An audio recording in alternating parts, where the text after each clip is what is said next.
Assalamualaikum warahmatullahi wabarakatuh. Kembali lagi di channel Radio Horor. Untuk kisah kali ini ada sebuah cerita yang diambil dari akun Twitternya @desiprayogo1. Sebuah kisah yang berjudul Pesugihan Ketek. Sebelum kita masuk ke ceritanya, tekan dulu tombol like video ini dan jangan lupa tekan juga tombol subscribe channel ini dan nyalakan juga lonceng notifikasinya agar tidak ketinggalan cerita-cerita baru dari channel ini. Dan bagi teman-teman yang ingin membaca langsung ceritanya, nanti silahkan saja kunjungi linknya yang nanti akan saya sertakan di kolom deskripsi. Dan seperti apa untuk kelanjutan kisah ini? Langsung saja kita simak berikut ini.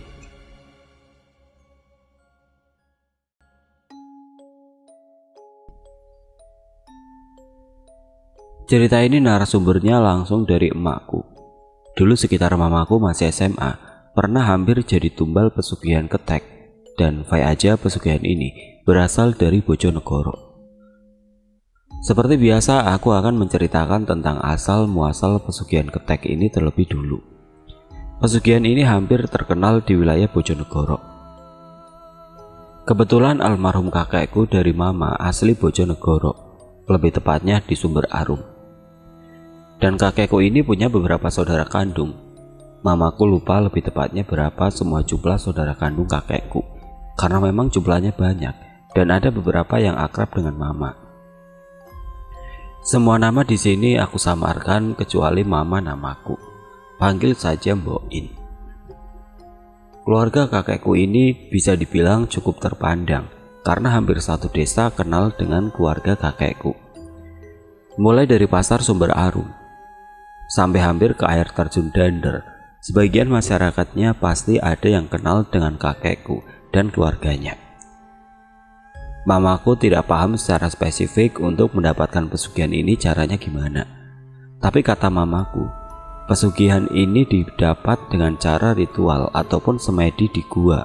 Barulah nanti dia melakukan perjanjian dengan siluman monyet. Ketek kalau kata lidah-lidah orang Jawa. Sekarang kita langsung ke kronologinya.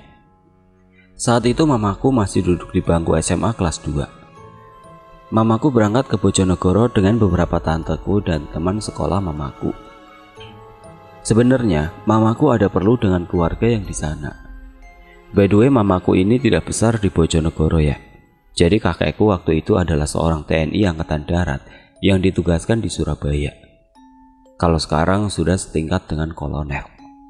Waktu mamaku SMA, kakekku ini sakit komplikasi dan sudah pensiun juga. Uang pensiun yang didapat kakekku waktu itu kurang untuk biaya rumah sakit dan kontrol kakek. Karena kakek merasa punya tinggalan sawah berhektar-hektar dan rumah di Bojonegoro, akhirnya mama disuruh ke sana untuk meminta apa yang menjadi hak kakek. By the way, semua tinggalan kakek yang di sana itu dijaga atau dititipkan untuk dirawat oleh ponakannya, yaitu anak-anak dari kakaknya kakek. Kakekku tipe orang yang percaya banget sama saudaranya, tapi di antara banyaknya saudaranya, hanya satu saudara kakek yang bisa dipercaya, yaitu kakaknya kakek yang satu tingkat di atas kakek. Bahkan saat pemakamannya waktu itu, ya cuma saudara kakek ini yang mengantar jenazah kakekku sampai ke pemakaman. Bahkan pas nikahan mama juga yang bersedia menjadi walinya, ya hanya saudara kakek ini. Panggil saja Kungto. Back to story. Saat tiba di sana, mamaku dan beberapa tante serta teman-teman mama ini tidak disambut dengan baik. Mereka seperti sinis terutama kepada mamaku, karena mereka tahu kondisi kakekku di Surabaya. Kebetulan mamaku tiba di Bojonegoro itu sudah larut malam. Sebenarnya mamaku ke sana itu hanya ingin minta uang hasil penjualan sawah kakek, lalu balik ke Tuban untuk tidur di rumah saudara mama yang di sana. Karena asal tahu aja, di sana waktu itu masih minim PJU dan masih terhampar sawah-sawah warga. Belum lagi masih banyak barongan di pinggir-pinggir jalan. Orang Jawa mungkin bisa jelasin barongan itu apa. Pastinya juga sudah tidak ada angkot di sana. Mamaku dan yang lain memutuskan untuk stay di sana malam hari itu. Sekarang aku ajak kalian ke toko paling penting dalam cerita ini dan namanya juga aku samarkan. Mamaku waktu itu tinggal di rumah salah satu anak kakaknya kakekku, di mana hanya rumah itu yang memiliki beberapa kamar kosong. Karena di antara semua keluarga kakekku, hanya sepasang suami istri inilah yang rumahnya paling mencolok. Di tahun segitu rumahnya semua full kaca, dan kacanya juga gak main-main. Kalian bisa bayangkan gimana mewahnya. Mamaku ini kelahiran tahun 1974. Jadi hitung sendiri ya, saat mamaku duduk di bangku kelas 2 SMA, itu di tahun berapa. Dan mamaku ini anak tunggal. Mamaku tidak ada rasa curiga apa-apa saat disuruh tidur di rumah itu. Karena di sana juga ada anaknya yang usianya terpaut jauh dari usia mama saat itu. Jadi Bude, aku manggilnya Bude kalau sesuai silsilah. Punya 2 anak cowok dan cewek. Kita panggil saja Mas Toto dan Mbak Widya.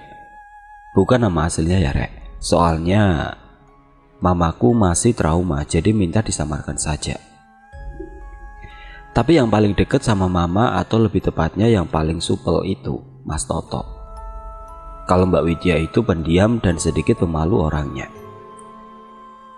Berangkatlah semua orang ke rumah itu dengan ditemani salah satu pakdeku yang rumahnya dekat dengan pasar Sumber Arum.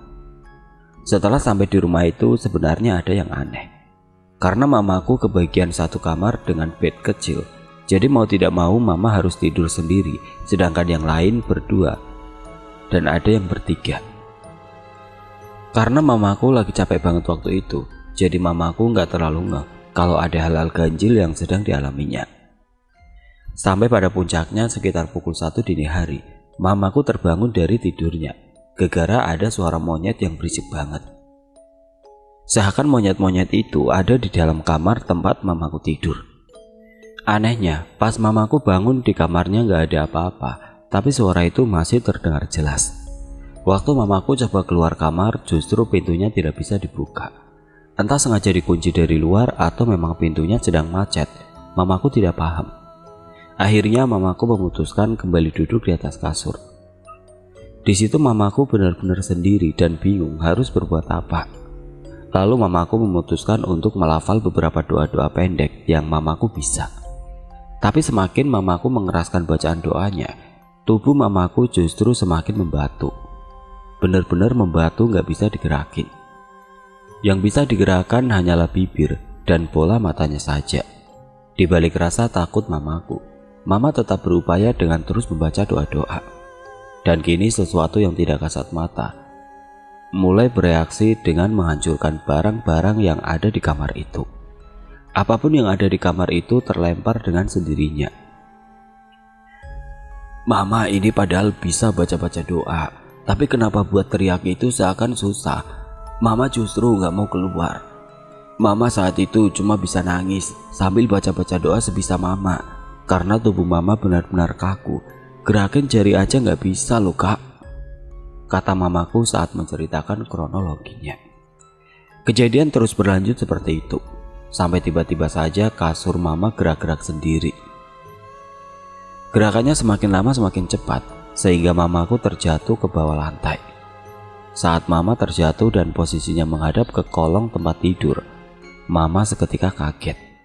Karena mama melihat di bawah tempat tidur yang dia tiduri, ternyata sudah ada sesajen dan telur ayam kampung. Lalu ada kendi kecil yang sudah terisi air. Ketakutan mama semakin menjadi-jadi, sampai secara tiba-tiba sekumpulan sesajen itu bergerak-gerak dengan sendirinya. Bahkan kendinya tiba-tiba sampai pecah. Mamaku yang saat itu cuma bisa mematung menghadap ke arah kolong tempat tidur dan tidak bisa berbuat apa-apa, dikagetkan dengan munculnya sesosok anak monyet dengan bulu coklat kehijauan keluar dari dalam kolong tempat tidur. Entah dari mana asal monyet itu. Monyet itu semakin lama jaraknya semakin dekat dengan mama. Saat monyet itu posisinya sudah benar-benar dekat dengan mama, monyet itu mulai menjilati wajah mama. Mama yang saat itu merasa jijik dan setengah shock hanya bisa pasrah. Tapi Allah masih berkehendak baik. Tidak lama terdengar bunyi azan subuh berkumandang. Saat mendengar azan, monyet ini seperti ketakutan dan kalang kabut, sampai membenturkan tubuhnya ke dinding sebelum akhirnya menghilang entah kemana. Di saat itu juga tubuh mama sudah bisa digerakkan kembali. Mama langsung pergi keluar kamar sambil berteriak minta tolong. Otomatis orang yang ada di rumah itu semua keluar dari kamar masing-masing. Mamaku yang melihat budeku keluar dari kamar langsung marah-marah. Mamaku merasa tidak terima diperlakukan seperti itu, tapi semua orang hanya menganggapnya sedang mimpi buruk. Mamaku mengajak semua orang ke dalam kamar yang ia tempati. Mama merasa tidak terima karena omongannya hanya dianggap guyonan.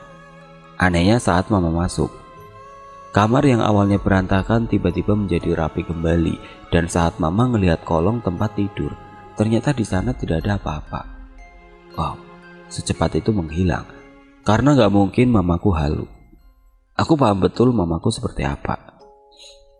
Tapi mamaku saat itu tidak sengaja menemukan bulu seperti rambut, tapi agak sedikit tebal dan berwarna coklat kehijauan. Mamaku langsung berpikir mungkinkah itu bulu monyet. Setelah kejadian itu, mamaku langsung masuk ke kamar lain dan bergabung dengan tanteku. Hari telah pagi, perasaan mamaku masih campur aduk. Setelah sarapan, mama langsung memutuskan to the point, meminta uang kakek lalu kembali ke Tuban sebelum pulang ke Surabaya. Karena mamaku sudah tidak tahan berada di rumah itu, seperti ada yang aneh tersimpan rapat di rumah itu. Padahal suami budeku ini hanya seorang kuli bangunan, bisa membangun rumah semewah itu. Pertanyaan itu juga terbesit di pikiran Kung To. Tapi karena keluarga yang lain tidak mempermasalahkan, akhirnya Kung To juga tidak mau banyak bicara. Anak-anak angkat dari budeku ini juga tiba-tiba menjadi ketakutan. Tapi mereka tidak mau bercerita apa-apa ke mama dan yang lain. Bahkan saat mereka akan membuka suara, justru didatangi budeku dan disuruh masuk ke dalam. Benar-benar penuh rahasia. Tapi mamaku tidak mau berhenti di situ. Mama langsung mendatangi Kung To yang sedang mancing dengan beberapa warga di tambak milik kakekku. Saat mama menunjukkan beberapa bulu rambut yang ditemukan di dalam kamar saat setelah kejadian yang mama alami, semua orang kaget. Semua berteriak, "Iku ulu ketek sing ono nang Bengawan." Artinya, itu bulu monyet yang ada di Bengawan. Apa itu Bengawan?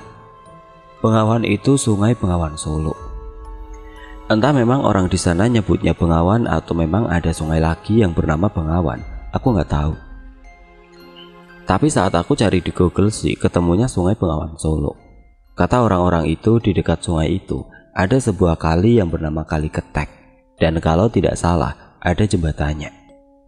Bahkan kalau kalian cari di Google pasti ada blog yang mengungkapkan misteri-misteri di balik jembatan dan sungai tersebut.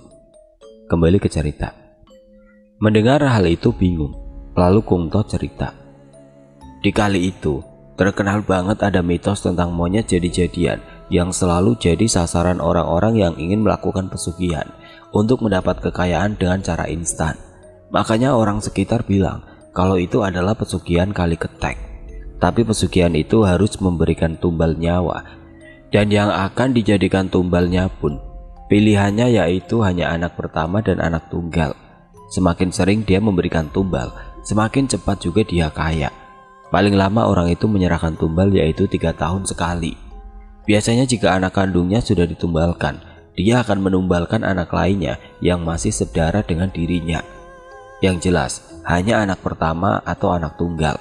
Di luar itu, tumbalnya tidak akan berfungsi. Orang yang melakukan pesugihan itu biasanya harus bersemedi semalaman sampai dia bisa bertemu dengan siluman tersebut. Barulah dia bisa membuat perjanjian. Begitu pula dengan tempo tumbal yang akan diberikan. Jangka waktunya juga akan disepakati di awal saat dia melakukan transaksi dengan siluman tersebut. Dan jika mereka tidak memberikan tumbal di waktu yang disepakati, maka yang akan diambil adalah orang yang melakukan pesugihan tersebut. Lagi-lagi mama dibuat kaget dengan pernyataan dari Kung To. Saat Kung To bertanya di mana mama mendapatkan bulu itu. Akhirnya mama menceritakan semua dan membuat Kung To kaget. Untung kowe sik selamat. Tapi Kung To bilang kepada warga yang saat itu mancing dengannya untuk tidak main hakim sendiri. Akhirnya Kung To memutuskan untuk membicarakan hal ini secara kekeluargaan. Tapi saat semua keluarga berkumpul di rumahnya, budeku ini tidak mau mengaku sama sekali. Jadi Kung To dan yang lain juga tidak bisa memaksa. Karena hari sudah semakin siang, mamaku memutuskan untuk langsung mengambil uang kakek dan balik ke Tuban. Tapi kurang ajarnya, semua tinggalan kakekku dijual tanpa izin dan mama hanya dikasih uang 1 juta untuk berhektar-hektar tanah dan rumah milik kakekku. Katanya sisa uangnya adalah hadiah. Padahal kakekku sama sekali tidak memberikan sedikit pun tinggalannya kepada budeku itu.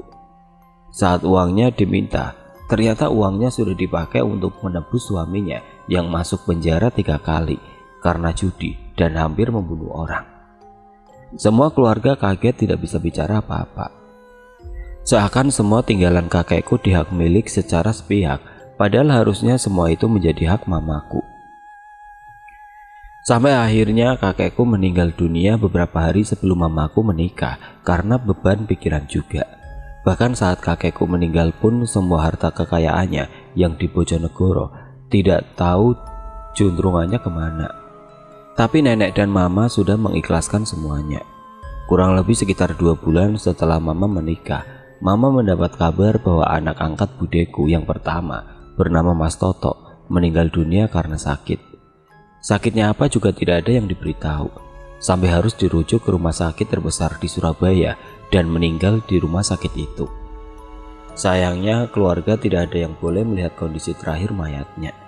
Tapi kata beberapa budeku yang sempat melihat, katanya wajahnya mirip monyet. Wajahnya hampir dipenuhi bulu. Bahkan saat pemakamannya saja, seakan disambut dengan beberapa monyet yang tiba-tiba memenuhi kuburan. Membuat orang-orang yang ikut memakamkan ketakutan dan berhamburan kemana-mana. Bahkan ada juga yang balik pulang. Alhasil pemakaman hanya ada pihak keluarga dan itu pun hanya beberapa. Ternyata saat mamaku ke sana, rumahnya yang dulu mewah sudah terbakar. Sekarang rumahnya kecil dan sepetak. Sebelum anaknya meninggal, suaminya juga telah meninggal dengan kondisi yang sama dengan anaknya. Wajahnya hampir menyerupai monyet. Kata mamaku, kalau Allah nggak baik sama mama, saat itu mama hampir saja jadi tumbal keluarga sendiri. Menurut info yang tim dapat, semua korban pesugihan arwahnya akan jadi monyet dan terkurung di sekitaran Kali Ketek tersebut dan bercampur dengan monyet-monyet yang benar-benar asli hewan. Ciri-ciri kalau monyet itu jadi-jadian adalah ketika keluarganya yang melakukan pesugihan datang berkunjung ke sana membawa makanan. Saat semua monyet berebut, tapi ada satu monyet yang menjauh. Itu pertanda bahwa monyet itulah arwah keluarganya yang menjelma jadi monyet. Seakan memberi pertanda dia marah dan kecewa karena telah ditumbalkan oleh keluarganya sendiri. Karena keluarga yang melakukan pesugihan ini biasanya akan membawa makanan sebulan sekali untuk dibagikan ke monyet-monyet yang ada di sana. Sebagai bentuk rasa terima kasih dan rasa menghormati para siluman-siluman yang menempati wilayah di sana. Biasanya juga monyet-monyet ini dicari untuk meminta kekayaan, kekuatan dan penglaris usaha. Kalau yang diminta kekayaan, biasanya sang peminta akan menjadi kaya mendadak, tanpa tahu sebab pastinya uang itu didapat dari mana. Jika yang diminta kekuatan, biasanya yang meminta hal ini itu seorang jawara-jawara yang ada di sana agar tidak tembus peluru, tahan bacok, dan tidak mempan dibakar api. Jika yang diminta penglaris, biasanya bulunya akan dicampur ke barang jualannya. Kalau orang itu jualan makanan, bulunya akan dimasak jadi satu, tapi jika orang itu berjualan barang, biasanya bulunya akan diusap-usapkan ke barang dagangannya, dan masih banyak cara-cara lain. Kalian bisa nge-google sendiri. Lagi-lagi kita membahas pesugihan, padahal cara ini tidak barokah untuk hidup ke depannya. Tapi orang-orang seakan berlomba-lomba meraih penghasilan dengan cara ini. Apalagi sampai harus mengorbankan nyawa manusia. Mohon maaf, itu otaknya mangselik. Miring atau gimana? Nyawa manusia hanya dinilai sebagai tumbal. Seandainya dia yang dijadikan tumbal juga tentunya tidak terima. Tapi aku bersyukur mamaku masih diberi kesehatan panjang umur sampai detik ini dan justru berbalik menyerang keluarga budeku sendiri. Fai aja, semua anak pertama saudara-saudara mama yang di Bojonegoro semua sudah meninggal dengan cara yang aneh.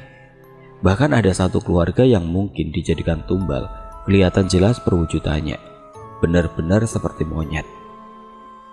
Memang kuasa Allah itu luar biasa. Terlepas dari apapun yang mereka perbuat, aku mewakili semua keluarga juga mendoakan yang terbaik untuk mereka semua. Sekarang budeku ini sudah tua dan hidup sendiri di rumah petaknya. Karena Mbak Widya harus ikut suami ke Kalimantan karena dapat giliran tugas dinas di sana. Keluarga juga bergantian mengurusnya, tapi tidak ada yang mau stay di rumahnya. Tambahan sedikit, Mas Toto dan Mbak Widya ini adalah anak kembar yang diangkat Bude dari seorang ibu-ibu penyeleb beras di desa itu. Karena keterbatasan biaya hidup, ibu ini rela menyerahkan anak-anaknya ke budeku. Tapi sayangnya ibu ini sudah meninggal saat anak-anaknya baru lulus SMP. Sedangkan suaminya atau bapak dari Mas Toto dan Mbak Widya kabur dengan wanita lain. Jadi begitulah ceritanya teman-teman. Ini cerita sebenarnya tidak pernah terpikirkan sama mamaku untuk cerita ini ke aku. Tapi karena mamaku nggak sengaja baca Twitterku, akhirnya mama tertarik untuk ceritanya sesekali di up. Sebenarnya masih banyak cerita-cerita pengalaman pribadi mamaku yang diceritakan ke tim cerita emak. Tapi biarkan cerita ini yang menjadi awal dari rentetan cerita horor mamaku.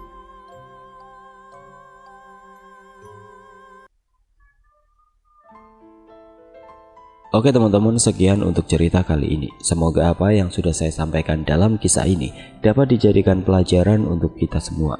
Dan bagi teman-teman yang baru bergabung, jangan lupa untuk like, komen, share, serta subscribe channel ini. Dan nantikan kisah-kisah horor berikutnya tetap di channel Radio Horor. Wassalamualaikum warahmatullahi wabarakatuh.